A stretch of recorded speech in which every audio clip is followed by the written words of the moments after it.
to the Parks Association, and he put his own $6,000 in the repair, and now it's up and running. So we're talking about two different instances.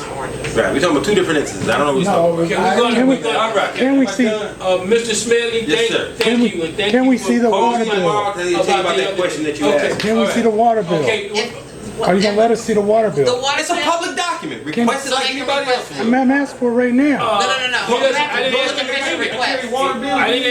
Mr. Holmes is right. I didn't ask him I didn't think that was necessary. This is a request. Mr. Holmes, You said we go to finance, right? What? See the finance. So they would have to ask. It's a public document. It's a public document. You can request the water bill. You can request the payment That's what we're made to the asking water for. bill. It's perfectly fine. So how do you go about bill. requesting it? Ohio Revised Code 149.43 says that a public records request does not have to be in writing. I'm asking you this so that the public knows. He's saying verbally he's requesting it. We're making a public records Our request. public can go, the process, All the they have to do procedure. is ask the law director, either through writing. So ask the law director through writing, or? Do you want the water bill? I'll bring you No, the water I'm just saying Okay. that when we come to these committee meetings and we say, where is it at? And not taking someone's word from the administration, which you don't have to. There's a process already and procedure in place, Absolutely. which you should be aware of because you request many public records as well. So if that's the process, you standing in front of the camera saying we want to see it now, that's not the process. The process is to go to the law director and just do it how it's supposed to be Either done. orally or in writing. I've asked the law director several times for public documents. She hasn't provided them, and she's pushing me to go to a Supreme Court case. Now today, What you lost last time? Right. oh, I lost because of some lies. Listen, But I'll beat you this time. Okay. I'll win Let's this just know time. that if we want public records for You these can- committee meetings, I'll and win there's a this process to Mr. request. Holmes, that's the Let's process. leave it at that. I can't wait to Joe get you in court. Jenkins, Jeff Supreme coming Court. up. I already got you in the Supreme We're Court. gonna spend hopefully about Antagonize. a half an hour on this. Why don't you guys start off, and we got a lot of legislation here that I just need clarification on. And you know, this whole Northeast Ohio Sewer District is a lot of people for it, and some people have concerns. So I thought it would be fair for you guys to come and kind of address any questions people have. I got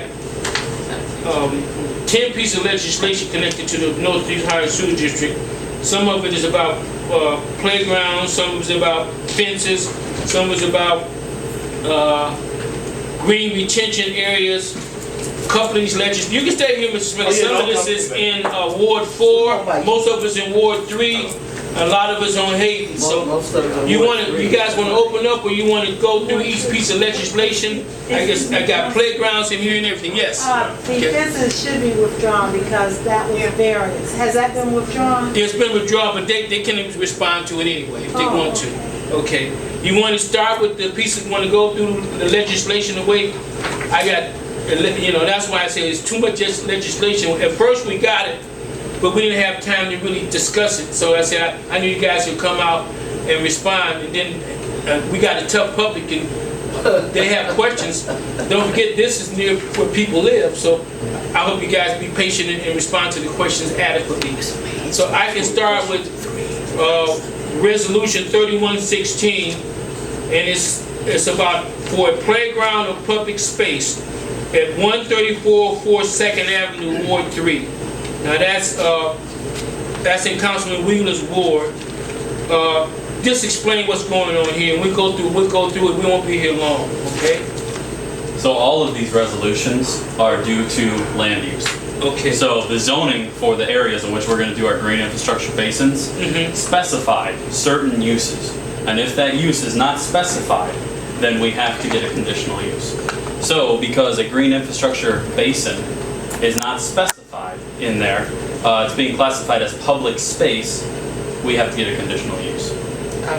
Okay, now could you elaborate for the public and for the media, Mr. Struthers, green basin, just give us a summary of what that's about and how would that impact the people in that area? Sure, so this is the project that we've come to council a couple of times, and we've been before this committee, excuse me, once before. So this project, we're calling it our East 140th Green Infrastructure Project. It comes out of Project Clean Lake, all right, which comes out of a consent decree with the U.S. EPA and the feds. So they're stating that we have to reduce our combined sewer overflow. So that's raw sewage and stormwater going into the environment. And we're doing that through gray infrastructure, which you drive down Superior, you see those big construction sites over there. That's one of our large storage tunnels being in place. This is part of Project Clean Lake as well, in which we're going to be doing new sewers. We're also going to be doing green infrastructure, and we're going to let Mother Nature treat that stormwater before it ever gets in and mixed with raw sewage. So rainwater will go into these green infrastructure basins, and it'll fill up about a foot at the most, and it'll soak into the ground. Do you think a foot, you think a foot is enough if for a big rain, say we have one of those big rain where it rains like a couple of days, and then if we recede after a period of time, is that what you're saying? Absolutely, and let me get a document for you. Okay. And a lot of what Jeff is going to speak to, I mean, you know, the way these basins are designed are to take into account exactly what you're talking about. You know, what's it going to be like when there's one of these large storms? The technical term for it is, I believe, the 5-hour storm. So and basically that's just a way of explaining like a really bad rain event. So the maps that Jeff are passing out now will explain how deep that these basins will go during these rare but significant rain events. But the thing that, you know, that we've said when we've come out here before, and that really is important to stress with these, and this is what's important for the people that may live nearby these basins, is that, and Jeff may know the exact day, the vast majority of the year, if you take a 365-day year, these basins are going to be dry. So the times where there is even... And you feel comfortable about it because you got family here, right? Certainly. In that area too, right? Certainly. Okay. I have a question regarding the Joey. type of basin. Now, are you familiar with where Mildred Brewer place is at, right there?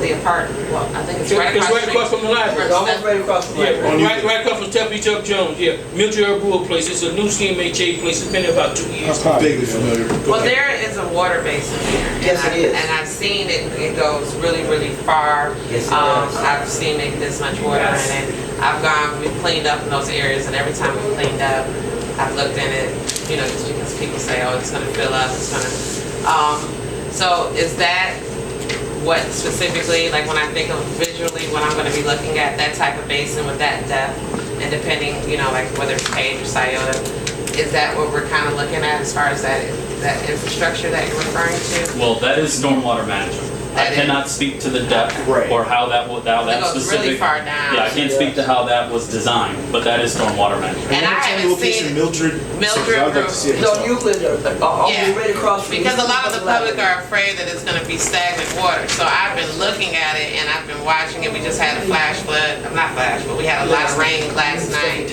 I went over there. There's no water in it. Right. So I just wanted to know, because we're hearing all kinds of things from different people saying, you know, what it is. So I just wanted to make sure that I had the right idea as far as this is concerned. Yeah, so they're designed to take that runoff, and that is mandated through Ohio EPA. When any new development has to manage on-site stormwater. That's why they have it. Right, so that's why they have it. So there's stormwater, it does the same thing. It's designed to fill up a little bit and then soak in. So the same thing that you're talking about with this. Right, just on a much larger scale. Gotcha. And this is also based upon, you know, hard engineering. I mean, we have our own in-house engineers, we have consultant engineers, and so we know how these are going to function because of the way they're designed. Based upon the size of the pipe